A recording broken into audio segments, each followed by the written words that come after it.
Hi, well I just received these. These are sort of the early developer version CastAR glasses from Technical Illusions, created by the amazing Jerry Ellsworth, and I thought we'd take a quick look at these.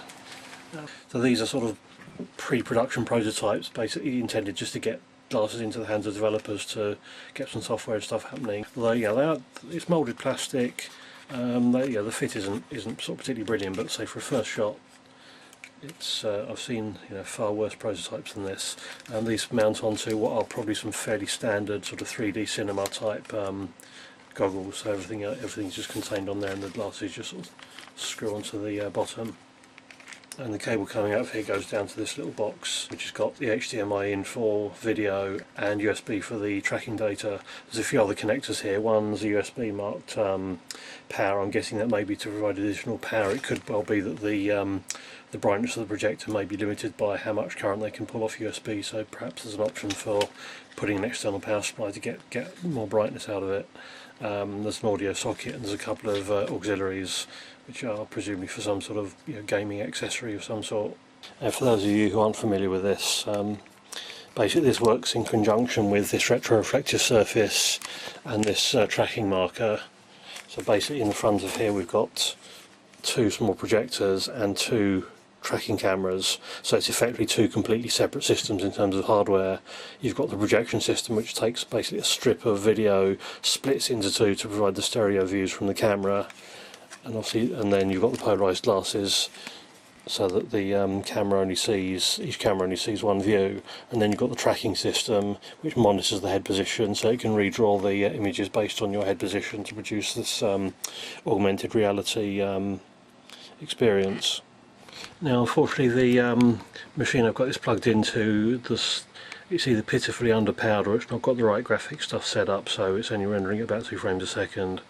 But you can see how it's sort of tracking the movement. So if this was rendering at decent speed, the motion tracking does seem to be very sensitive. But I'm sure there's much better demos online, so go and have a look at those if you want to find some more information about how it actually works. This is the retroreflective sheet, and this is very similar to the sort of thing they use in road signs and car number plates and so on. And the principle is that it will reflect light back to the direction it came from, regardless of what that direction actually is. So this is a sheet of white paper, so if I shine a torch on axis, you can see we get a very bright reflection from the retroreflector at the bottom, but as I change the angle, you get much less reflection. Whereas the white is reflecting, the paper at the top is reflecting pretty much in all directions. But it's only when we get sort of pretty much head on that we get this really bright reflection from the retroreflector, and that doesn't really matter. So if I put this at an angle, and it'll still do the same thing, and it's sort of only bright when it's coming from the same direction, and that's due to the geometry of the, not quite sure what they use on it, it's probably some sort of crystal or something, which is a particular shape that always reflects light back in the same direction. So that basically gives you a high optical efficiency and directionality. This is the tracking marker board. This is basically what the camera sees to work out the head position based on, it's got a LED at each corner and an offset one there to give some absolute orientation reference, and these are infrared LEDs flashing a fixed pattern. There's not much on here, there's just a little, I think it's probably an MSP 430 micro and really not much else, USB powered. Obviously they've got lots of options here because they wanted to try different LED position, so there's a few options here. There's probably a few other options on the other side of the PCB, and all these LEDs flash basically the same pattern. And if we look at the actual pattern it's flashing, it sort of seems to be fairly simple. It's flashing at basically the camera's frame rate, about 120 FPS, and obviously without knowing how the tracking works, it's hard to really say anything about the meaning of any of this, but I'm sure this is all tightly coupled with the camera's timing, so it can detect the fact that it's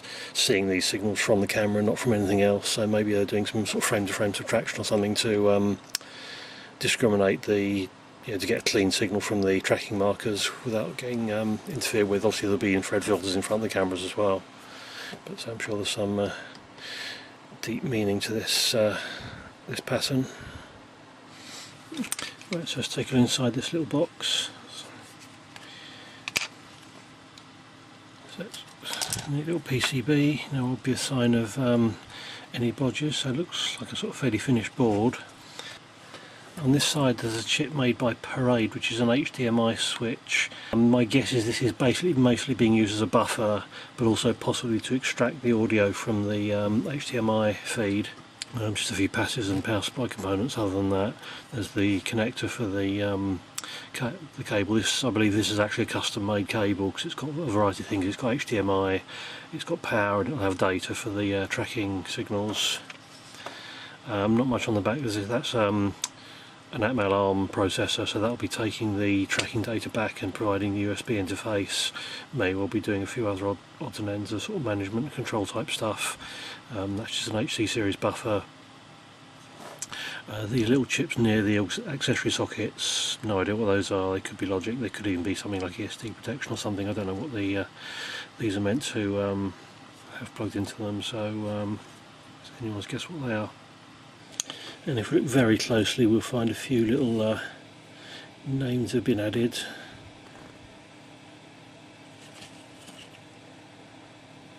I think there's some on the other side as well.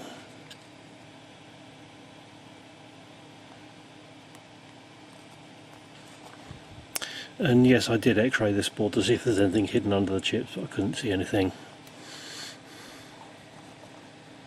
A little bit of poking around reveals this serial stream coming down the cable, and if we zoom in we see there's like a header FFFFD FF, which is a synchronization. So if you've got a stream of data, you need to know where you are in the packet in case you miss any data. There's a little count, which is probably a frame count, so it knows if there's any missed frames, and some values here, which I'll move the glasses, change.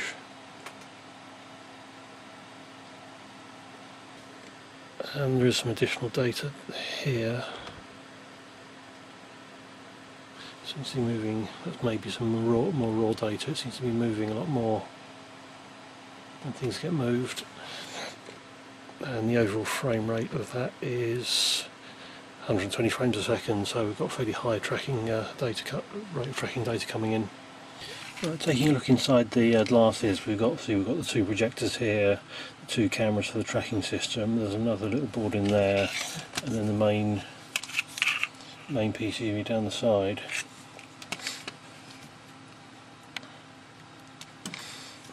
These projectors, we've got the actual main liquid crystal on silicon light modulator device here. You can just about see the shiny edge of it there, and this is the light source. We've actually got three LEDs, there's red, green and blue LEDs on sort of three sides with this copper heat sink, which will be optically combined and then sort of focused onto the LCOS and then through the lens to provide the image.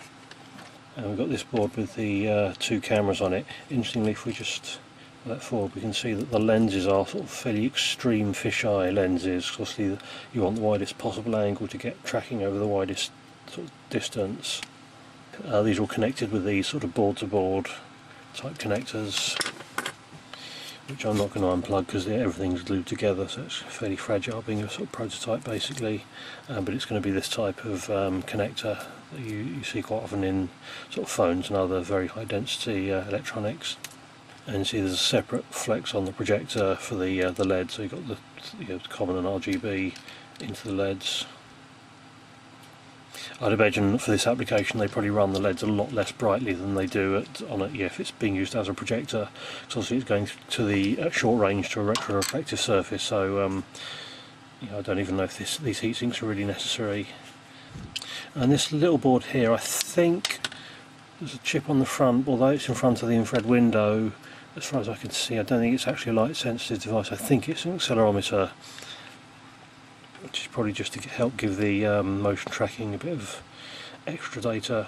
I do remember a while ago some discussion about whether or not they were going to put an accelerometer in here, and I think sort of I saw a comment somewhere that they did they did sort of just in case, but they weren't sure whether they're actually going to use it or not.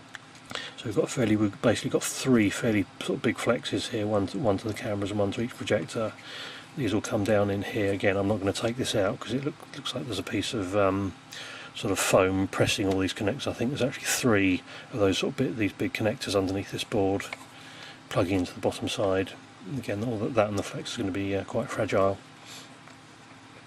Being shown on the rest of the board, there isn't a great deal else. There's just passives, an oscillator. There's a fairly large SO8, which I'm guessing may be the flash for the FPGA. And on the top side we've got Altera Cyclone FPGA and this Texas TFP401, which is the HDMI receiver, which sort of takes the serial video stream and turns it into parallel. And again, there's a few other odd little passives and bits and pieces, but not a great deal else. So all in all, the electronics look in a sort of pretty finished state. Obviously the mechanics, there's quite a lot of glue and things sort of stuck in, but most of the electronics do actually seem sort of in a fairly nice form. And of course Jerry's signed the board and put a little asteroids thing on there, and this is dated July 2014, so this is a fairly old revision PCB. I think the next step is probably going to be to integrate all this into a custom chip, and this FPGA is quite expensive. I think it's about £28 one off in DigiKey, so even at volume pricing that probably wouldn't be viable for a consumer product, so they're actually going to be looking at integrating all this into a custom chip once they've sort of validated it all in the using the FPGA. And about the only thing is that they haven't really got the whole strain relief and termination of this cable sorted out. It just goes sort of straight into this connector with some additional strain relief. So, but again, that's more a mechanical detail than anything else. So just find a nice neat way of terminating the cable in and giving it good strain relief. There's no connector between these two parts, because obviously having a connector, all the HDMI and stuff would be sort of quite big and a potential failure point. So the easiest thing is to have them basically captive, but have a box that everything plugs into. Again, for a consumer product, there's no real need to have this unpluggable. You just need to be able to plug the stuff into here, and that's obviously mounted on a sort of belt clip or pocket out of the way with the other cables coming out of it. So, interesting little piece of kit. I'm looking forward to actually getting a system so I can actually use it properly. But say the electronics look like they're in pretty good shape, and I'm sure they're probably already knee deep in sticking in custom chips and doing final mechanics, so should be interesting. Looking forward to doing a teardown of the final production one at some point.